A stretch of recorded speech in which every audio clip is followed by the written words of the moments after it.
Сизге сөз бербей койсок, сиздин тилиңизди тыйып койсок, анда айтсаңыз болот эле. Сиз каалаган учурда каалагандай сүйлөп атасыз, каалагандай добуш берип атасыз. Бардык нерсе өзүнүн жолу менен баратат. 5-чи микрофон. Кыргызстан Мадумаров, айтышпасаңыз жакшы болот эле. Мен регламентти сизден 10-15 жыл баштараак жаттаганмын. Бардык нерсе көпчүлүк менен добуш менен кабыл алынат. Эгер эреже менен барса, эреже менен барып добушка коюлса.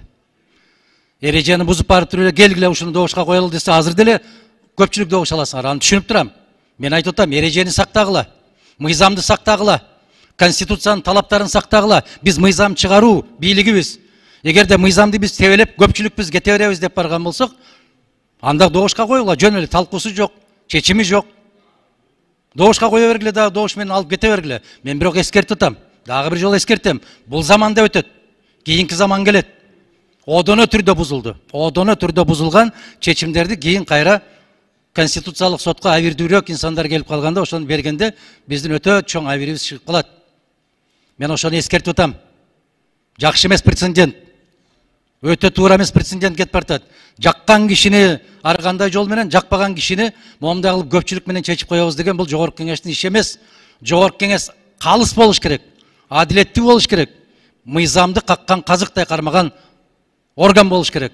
Тилекке каршы андай болбой атабыз. Өтө өкүнүчтүү. Азыр билем көпчүлүксүңөр. Баары бир мени утасыңар, билем аны дагы. Бирок мен эскертип атам.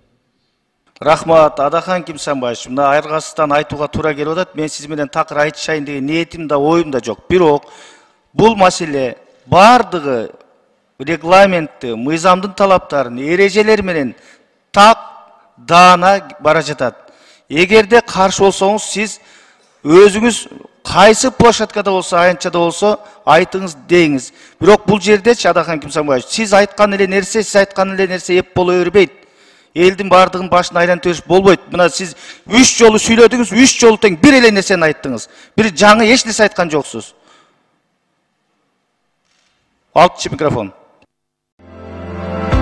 Урматтуу Москва шаарындагы мекендештер, эгерде чек арага кирди чыктыга муктаж болсоңуз, же документтин мөөнөтү бүтүп жатса, анда биздин кызматтан пайдалансаңыздар болот. Ар күнү өтө ыңгайлуу, заман талабына жооп берген жаңы автоунaalар Москвадан Казакстандын чек арасына каттоодо. Салону жумшак, бардык шарттары бар унаалар менен көп жылдык тажрыйбасы бар кыргыз жигиттери сиздерге өз убагында көңүлдүү барып келүүңүзгө толук шарт түзүп берип, паспорттарды кара тизмеден акысыз текшерип, кызмат көрсөтүп алып барып келет. Жолдо ар кандай жагдайларда жардам берет. Андыктан 24 саат бою WhatsApp'тан же телефон номер аркылуу кайрылсаңыздар болот. Байланыш номеру +7